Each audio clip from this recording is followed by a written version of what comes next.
Uttar Pradesh metro rail corporation limited में अनेक प्रकार के पदों पर भर्ती निकली है। आपको इस वीडियो में सभी प्रकार की जानकारी दी जाएगी, आप वीडियो को पूरा देखें। तो 13 तारीख को ये नोटिफिकेशन निकाला गया है।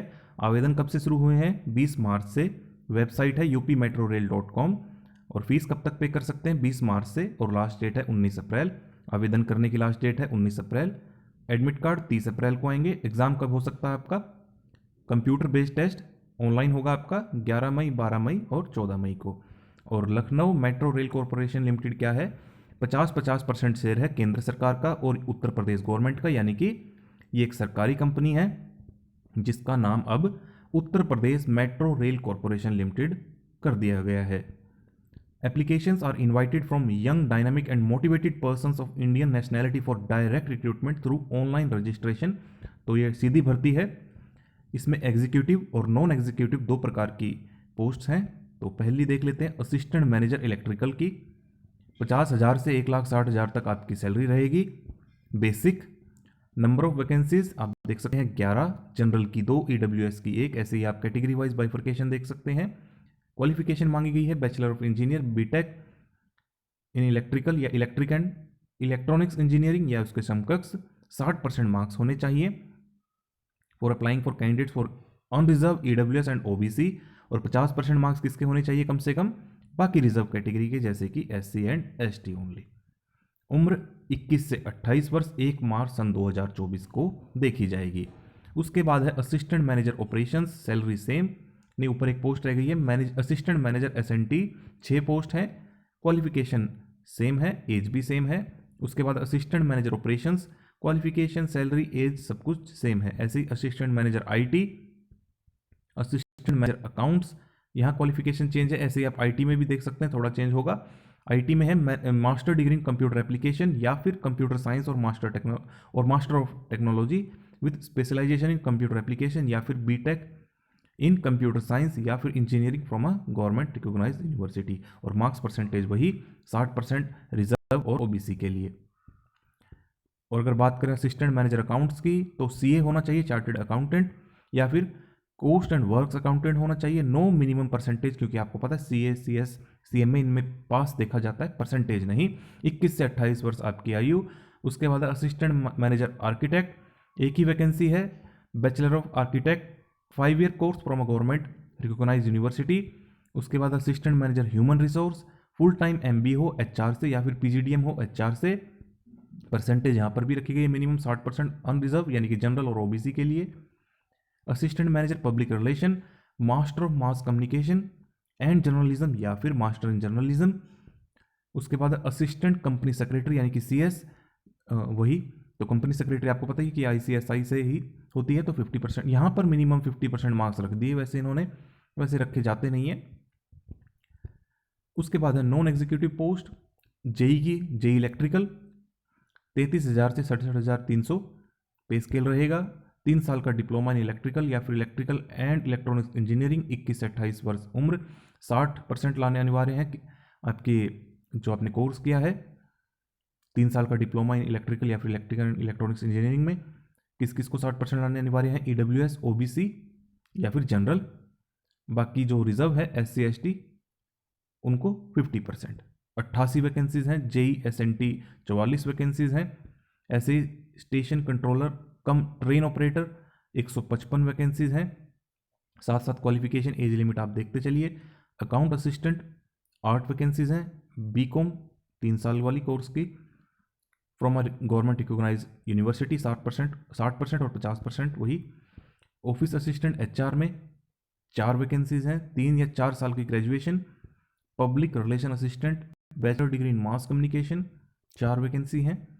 ऐसे ही मेंटेनर इलेक्ट्रिकल 78 वैकेंसी हैं। ITI हो, चाहे नेशनल या फिर स्टेट से। मेंटेनर SNT वही ITI। For the post of JEE in all disciplines, candidate must possess diploma. For the post of maintainer in all disciplines, candidate must possess ITI.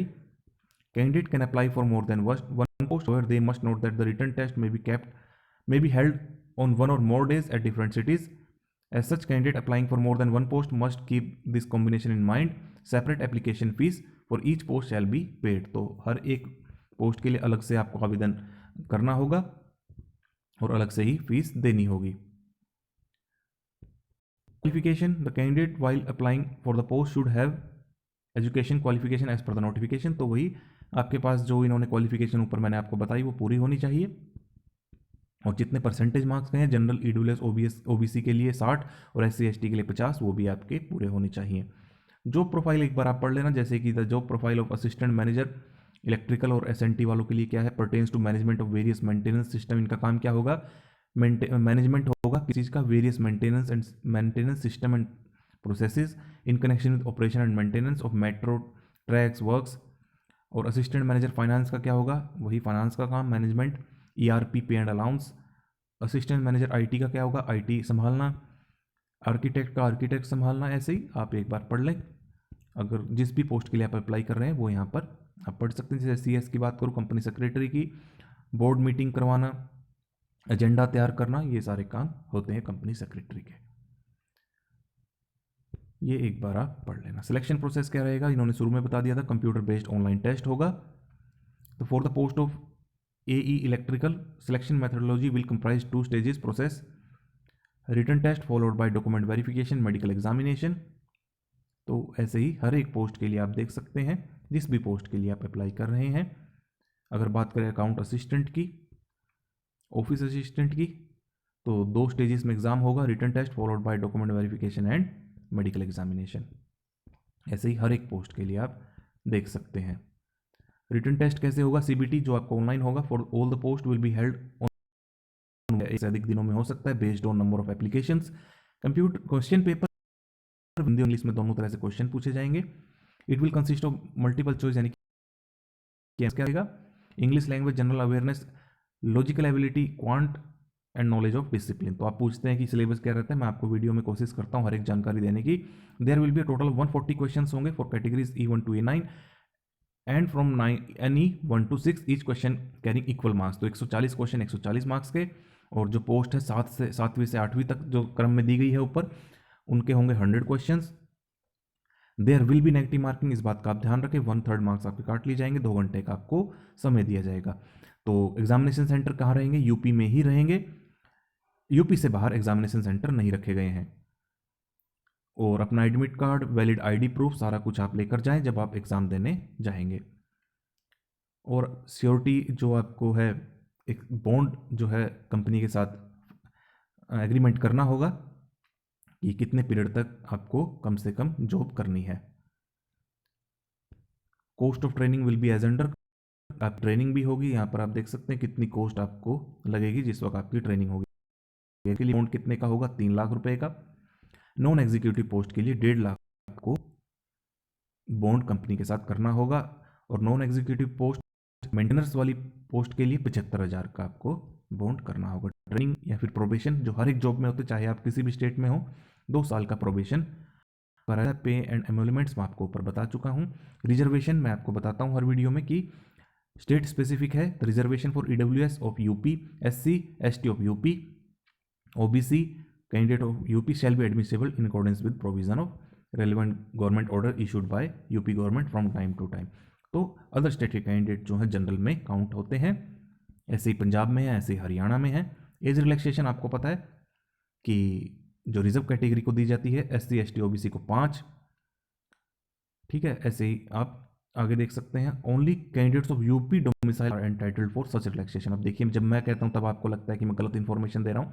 यहाँ पर आप 14th जो एज रिलैक्सेशन का second point है, वहां पर देखिए, only candidate of UP domicile are entitled for age relaxation किसे दी जाएगी, केवल यूपी के कैंडिडेट्स को। अगर आप अदर स्टेट के हैं तो आपको जनरल में काउंट किया जाएगा। Upper age relaxation by 5 years for SC ST OBC of UP for reserve post only. If any SC ST OBC candidate avail benefit of age relaxation, he will be considered against reserve post only. If any SC ST OBC candidate avail benefit of age relaxation, he will be considered against reserve post only. इस बात का ध्यान रखें। Payment of application fees कितनी रहेगी, fees जब आप आवेदन करेंगे 1,000 प्लस 18% GST, 1,1180 रुपये आपको देने होंगे। SC ST candidate required to pay non refundable fees of 826 रुपये देनी होंगे, ठीक है। SC ST को 826, बाकी को 1180। अप्लाई आपको कैसे करना है मैंने आपको वेबसाइट बता दी, UPRail.com पर आप जाएंगे, वहाँ पर आपको कैरियर्स रिक्रूटमेंट 2024 वहाँ पर जाकर आप आवेदन कर पाएंगे।